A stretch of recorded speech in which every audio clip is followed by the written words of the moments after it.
you just tell us you were just shopping yesterday and you walked into a situation where you chose to get involved. So if you could briefly describe what was going on and what you decided you had to do. What specifically do you want to know? Well, you were shopping and then some little kids ran in, right? It was one child that he ran in and told us it was an active shooter in Walmart.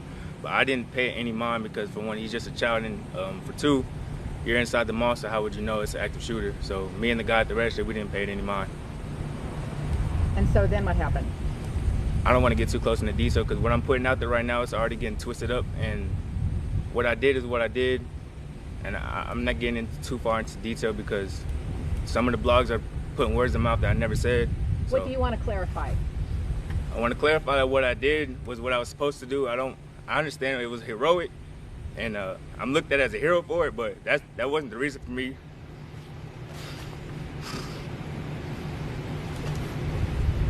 I'm just focused on the kids that I could not get and the families that were lost because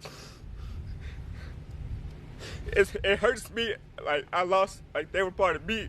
I don't even know the people that died or the kids that I took with me, but I just want the media to stop twisting my words up because some of the things that they're putting out there is not what I said. Like, I'm more focused on the families that were lost. I want to reach out to the families that were lost and the families that lost their children because the focus should not be on me. It should be on the world and what happened in Ohio and the people that what happened in Chicago and what happened yesterday. It should not be on me. I know what I did was heroic, but I'm more focused on the families that were lost and the kids that died and the people that died. The spotlight should not be on me right now. What I did, I get it.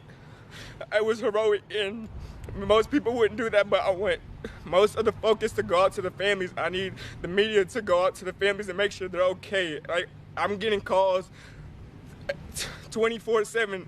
It's like, are they even checking up on the people, on the families that have lost their loved ones? Everybody's all focused on me. I understand what I did was heroic, but I did that because that's what I was trained to do. That is what the military has taught me to do, and that's why I am thankful to be in the military and what they have taught me. And I'm thankful for all the training I went through and all the NCOs that has been there and taught me how to shoot and how to zero and how to protect the people that I'm supposed to protect, because that's exactly what I rose my hand up for. But this media stuff, it needs to be more focused on the families for the people that lost their families, and not me. I understand what I did was what I did, and I have no problem with giving interviews, but I really want you guys to focus on the people that are actually grieving through this. Yes, I'm grieving, but I'm not the one that lost a family member. Yes, it feels like I have lost one, but they are the ones that need to be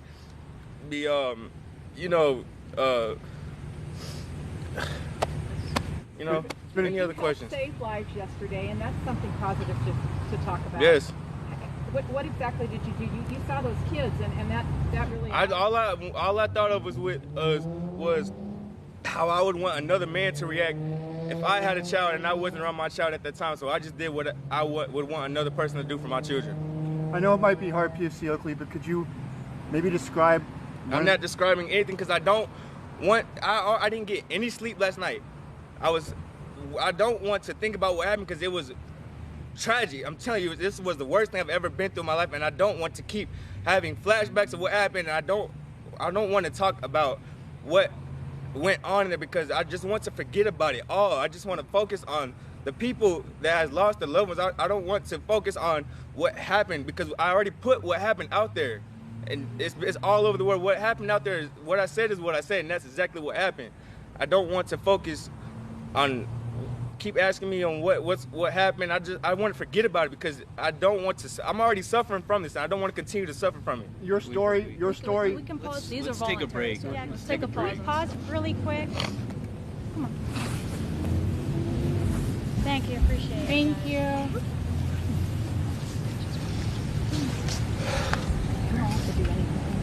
I have no problem, but I just want to, send my condolences out. I just wish I could touch the families that I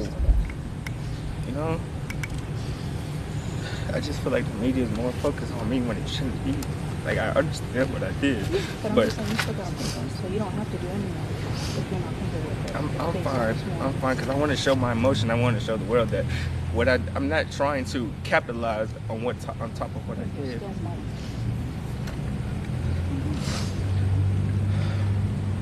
I know one thing you did for me, PFC Oakley, was you inspired me. I'm a concealed gun carrier, and I thought of myself with my newborn, who was born last year, about what I would do in a situation like that. And I was inspired. And I don't think that you're seeing the whole story here. I think you're seeing part. We are going out and reaching out to those families, but also we're looking for some hope. We're looking for some inspiration, and that's what you've provided. Have you found comfort in the people of El Paso? I have, yes. A lot has reached out to me, but what would really get more comfort is if I could physically reach out to the families that actually lost their loved ones, not just through the media. Would you like to do that, or are you going to make plans to? I would.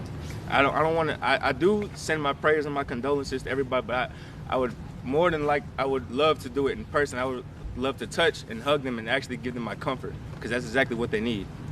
Well, and it was your hugs and comfort yesterday that really were more powerful than the weapon you were carrying. Can you talk about that? Well, because you had your weapon with you. Yes. You didn't use it, but No. what you used were your arms to pick up those kids. Yes. And that proved to be a very powerful tool for you to have. Yes. Can you talk about that? I just thought about keeping them as close as I could as possible. Like, a couple of them jumping out of my hands, like I said yesterday. Some of them were jumping out of my hands. I couldn't do much for them, but the ones that I could keep with me, you know, I made sure that they made it safely to where they needed to be. I have a couple scratches on my face because, you know, they were just I can't even spit it out. They were just scared, so I just did what I could do possible. And are you a dad yourself? I'm not, but I thought of it as if I was, because I have a goddaughter, and I protect her like she's mine. And any other kids that were with me, that was my reason, was to protect them like they were mine. What do you want people to know about this whole thing that you don't think generally they know about Just, what it was like to go through something like that? You don't have to answer any that you don't want to. Can you repeat it for me? I was just saying, you just had to think about it for a second. What would you want everybody to know? Because you got all these cameras and you have a chance to say something about what you experienced and what you'd like to have people take away from this. You mentioned the families. I just want them to know through times like this, like, don't be scared to put others before yourself, because that's the way I was raised. I was raised to always put others before myself. So that's just what came into my mind, was putting others, especially because I'm legally armed. So, you know, any harm comes near, I'm there. Like, I'm the one that can do something about it. So I was always taught, and my NCOs just taught me, my parents just taught me, just to always put others first, because you'll be well respected for it. How did you find the strength to do? It's just in my character. I've always put others before myself. I'll be dead broke and help somebody else before I put money towards what I need to do. I just think about others first, because that's what I would want others to do for me. If I needed somebody out, I would want them to put me and, you know, help me out. So I'm always helping others, and actually I'm always helping. I was just raised like that. This wasn't something new that just happened yesterday. This is just my character. The Army took a big part of that. And if it wasn't, you know, teaching me selfless service, that's really what popped in my mind as well, because yes, it was in my character, but being in the Army is what brought that out of me more, you know, more physically to other people that I don't even know. So It sounds like it was a combination of your upbringing and your training that really came together. yes. How did one complement the other, do you think? Can you ask me that? How did one sort of complement? So you had your feeling of, you know, I'm going to be there for people, but you also had training that you got. Because I'm trained to shoot. Like, when I shoot, I never shoot lower than 37.